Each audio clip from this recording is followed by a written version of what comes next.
Halo Sobat Bul, balik lagi di Bul Pingin Podcast episode 2. Yeay. Jadi hari ini kita kedatangan tamu spesial banget nih. Namanya Kak Ega. Halo Kak Ega. Halo Iva. Jadi dia ini ikut program kampus Merdeka di bagian magangnya. Nah, apa kabar Kak? Alhamdulillah baik. Iva sendiri gimana kabarnya? Aku baik juga sih. Oke, kenalan dulu dong sama Sobat Bul ini, namanya, terus dari prodi mana. Halo teman-teman semuanya, kenalin aku Tegar Budi Widodo, biasa dipanggil Ega. Aku dari Pariwisata 2019. Oke, keren banget. Jelasin dong, ini magangnya di mana, perusahaannya apa? Oke, kebetulan semester ini aku ikut program MBKM. Nama programnya tuh MSIB, singkatannya dari Magang Studi Independen Bersertifikat. Jadi ada dua tuh, ada magang sama studi independen. Kalau magang ya kita udah tahu sendiri lah magang kayak gimana. Terus kalau studi independen itu kayak semacam kita belajar mandiri kayak bootcamp gitu. Nah kebetulan aku ikutnya program magangnya. Nah kebetulan juga aku terima di Paragon. Kalau tahu Paragon itu yang punya brand kayak Wardah, Kaf, Emina, dan lain-lain. Oke. Kenapa milih magang? Kan ada banyak tuh yang lain kayak kampus mengajar atau penelitian mandiri, itu gimana? Sejujur-jujurnya alasanku ikut magang tuh ya pengen dapat penghasilan tuh. Karena Cuan sebelumnya ya, tuh, iya tuh, cari cuan. Sebetulnya tuh tahun kemarin temanku aja yang ikut juga, terus katanya dapat gaji, terus lumayan juga, terus aku ikut mumpung lagi gabut, terus akhirnya coba-coba daftar, alhamdulillah keterima. Bagus. Oke, terus kalau boleh tahu magangnya itu di bagian mana ya? Kalau aku di departemen marketing, terus di departemen itu ada beberapa subdivisi. Nah, subdivisinya digital transformation. Digital transformation, apa tuh? Jelasin dong. Digital transformation itu kalau bahasa gampangnya itu kayak social media spesialis. Oh. Tapi lebih dari itu, karena kalau social media spesialis kan kayak ngurusin cuma sosial media, Instagram, Facebook, Twitter, YouTube dan lain-lain lah. Kalau kita tuh juga ngurusin website, terus email marketing, terus kayak riset-riset juga buat campaign gitu. Jadi pernah jadi admin gitu nggak? Iya, kebetulan aku admin TikTok sama admin Twitternya Kaf. Oke. Asik gak di sana? Sejauh ini sih aku kan pernah magang di beberapa tempat. Sejauh ini paling asik di sini sih, karena kita bisa, kalau dulu kerjanya ya di divisi itu aja, kalau ini bisa berkolaborasi sama divisi-divisi lain gitu. Jadi ketemu orang baru, terus sering rapat, sering ngobrol, jadi asik. Oke. Terus kalau boleh tahu cara seleksinya itu dari awal sampai keterima itu gimana Kak? Jadi awal pertamanya tuh kita kita daftar dulu nih di web kampus Merdeka. Udah daftar, isi data diri, isi KTP dan lain-lain. Pokoknya semuanya harus sudah lengkap dulu. Habis itu baru daftar program MSIB itu. Nah, nanti di sana tuh ada banyak pilihannya, mau daftar pilihan di perusahaan apa dan di posisi apa. Itu banyak banget, hampir ada mungkin ratusan. Nah, itu pilih. Kalau udah cocok, terus kita upload CV sama portofolio. Nah, habis itu seleksinya tuh ada 4 seleksi. Yang pertama seleksi berkas, CV dan portofolio. Terus ada tes tertulis, psikotes dan lain-lain lah. Biasanya tiap perusahaan tuh beda-beda. Ada yang cuma tes psikotes doang, ada yang tes IQ, ada juga yang pakai tes bahasa Inggris juga. Itu tiap perusahaan beda-beda. Habis itu ada HR interview. Nah, kalau udah masuk ke HR interview, nanti ke user interview. Biasanya. Banyak ya. Ada 4 tahapan ya. Capek. Apa tadi ya? Oh iya. Kalau trik-trik CV dan portfolionya itu gimana tuh biar bisa ditengok HRD terus keren gitu jadinya? Jujur aku juga nggak tahu trik-trik CV gitu. Kayak yang ditulis apa yang udah kita lakuin, terus dikasih keterangan sedikit-sedikit tuh. Yang penting kayak menjual diri kita itu loh, biar HR-nya recruiternya tertarik sama kita.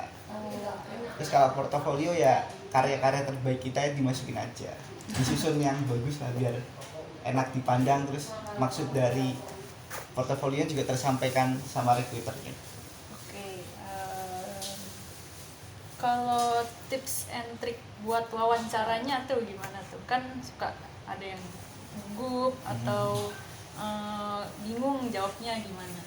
Kalau aku yang penting jujur sih. Kalau misal aku nggak jujur nanti mesti aku jawabannya gelagapan. Kalau aku jujur berarti aku menguasai apa yang aku omongin, jadi bakal enjoy gitu. Yang penting jujur dan pede aja. Jujur dan pede ya? Nah, Oke.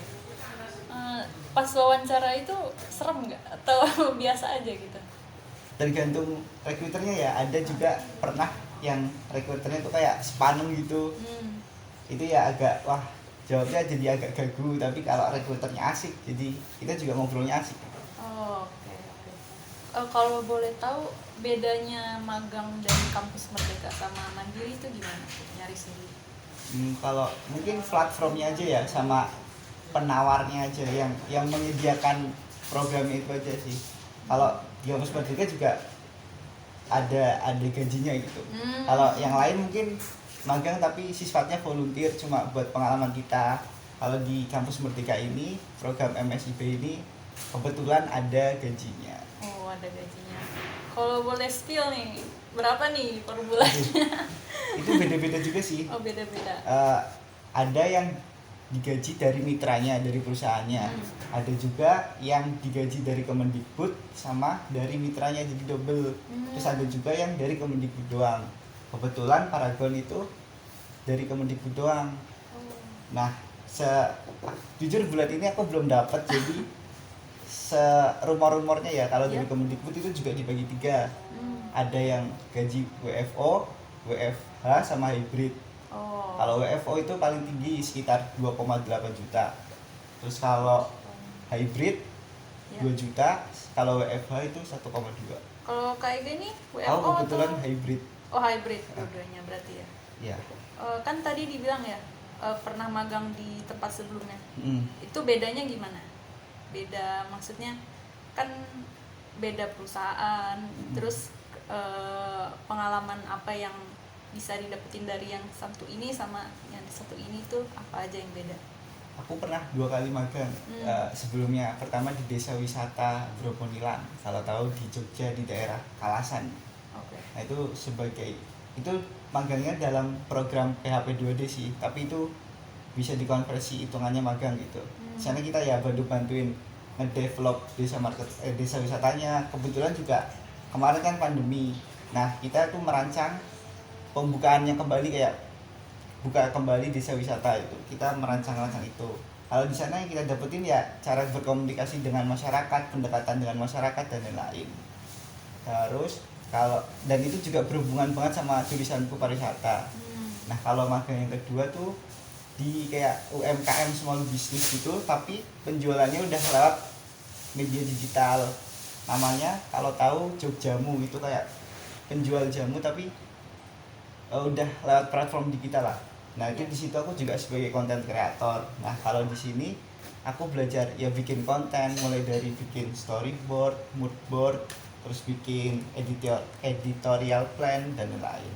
Nah, mungkin basicnya aku bisa jadi social media spesialis di Paragon itu, jadi digital transformation di Paragon itu ya dari Jogja ini. Oke. Berarti bisa masuk portfolio juga ya? Ya. Buat Paragon itu? Iya, aku masukin juga sih, di CV juga. Menarik. Terus kalau pengalaman menarik dari magang di Paragon ini itu apa? Karena kita ibaratnya tim kreatif ya, jadi ide bisa muncul kapan aja. Kadang lagi di kamar mandi malah kepikiran ide yang bagus. Terus jam kerjanya tuh benar-benar fleksibel. Kadang kalau misal di grup masih rame jam 1, ya udah kita bahas jam 1 itu, jam 1 malam.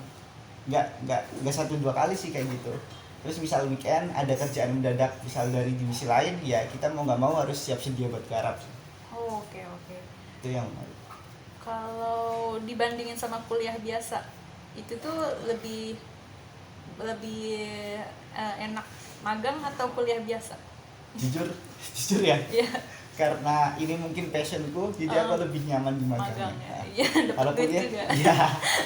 Kalau kuliah kan kita kayak dengerin. Nah kalau magang ini kita praktek langsung, eksekusi iya, langsung, terus betul. belajar nanti kalau kita udah nggarap terus salah langsung dikoreksi. Jadi kita lebih dapat lah feel ilmunya itu. Iya, praktek sih Iya. beda ya. Suka dukanya di magang Paragon ini tuh apa? Sukanya yang kayak tadi udah dijelasin tuh, banyak banget dapat pengalaman, dapat kenal orang baru, dapat ilmu baru, terus ya aku juga passion juga di sini, jadi aku senang jalaninya. Terus dukanya tuh mungkin jam kerjanya yang banyak, terus ditambah aku juga di samping kuliah, jadi mungkin agak keteteran. Keteteran. Ya mungkin dari hari Senin sampai hari Jumat aku cuma bisa garap magang, terus kalau Sabtu Minggunya baru aku bisa nugas-nugas gitu. Oke. Tadi sih belum sempat nanya nih. Kalau di kampus Merdeka itu kita di mahasiswa UGM harus ke Simaster dulu kah atau nanya dosen dulu kah atau gimana? Enggak sih, kalau aku ya dulu Iya. daftar aja. Baru udah keterima baru aku izin DPA. Oh. Tuh. Jadi kalau misalnya nggak diizinin gimana tuh? Temenku juga sempat ada yang kayak gitu, mungkin karena ya aku pariwisata, dia pariwisata, terus dia juga kebetulan jadi tim marketing, jadi kayak nggak ada hubungannya.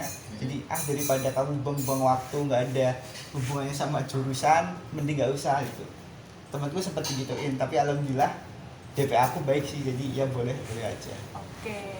Sekarang kita balik lagi ke Paragon. Kedepannya nanti mau kerja di Paragon apa mau ke tempat lain gitu? Kalau itu sih aku belum tahu sih, tapi kalau ditawarin ya kenapa enggak. Iya, boleh lah ya. Soalnya kalau kita udah magang di Paragon ya, kalau misal ada recruiter gitu buat hiring apapun job desk-nya di Paragon itu kan biasanya ada Paragon virtual job file gitu. Nah kita kalau mau daftar itu nggak usah tes psikotes langsung, nggak usah tes psikotes lagi. Jadi ibaratnya udah satu step bisa masuk gitu. Iya. Tapi itu minimal kalau mau kerja di sana minimal semester 8. Sedangkan aku masih semester 6 jadi belum bisa. Kalau dapat info awal dari magang Paragon ini lewat mana ya? Sebenarnya lihat Twibbon di teman sih. Twibbon. Paragon, Twibbon. Terus aku cari-cari riset-riset, Paragon bulan-bulannya ini kayak gini terus aku daftar di MBKM, ternyata juga ada Paragon, terus DV-nya cocok. Terus aku apply di situ. Jadi emang sosmed itu pengaruh banget ya buat sebagai referensi. Oke, kan tadi dibilang keteteran nih. Cara bagi waktunya tuh gimana? Itu dari kan masa kerjanya tuh kalau tertulis ya Senin sampai Jumat dari jam 8 sampai jam 4 sore. Iya. Nah itu aku kalau nggak selain kelas ya aku gunain buat full magang. Nah baru tugas-tugas akademik, terus organisasi, terus mungkin ada kegiatan-kegiatan lain aku kerjainnya di hari Jumatnya, di hari Sabtu Minggunya. Weekend ya? Ya. Emang nggak ada pacar gitu? Buat weekend cari waktu gitu? Alhamdulillah belum ada sih. Belum. Oke, kayaknya sampai situ dulu podcast kita kali ini. Jadi kalau Sobat Bull pengen tahu lebih lanjut tentang Kak Ega, IG-nya apa Kak? tegarmugi.we. Oke, nanti ditulis ya.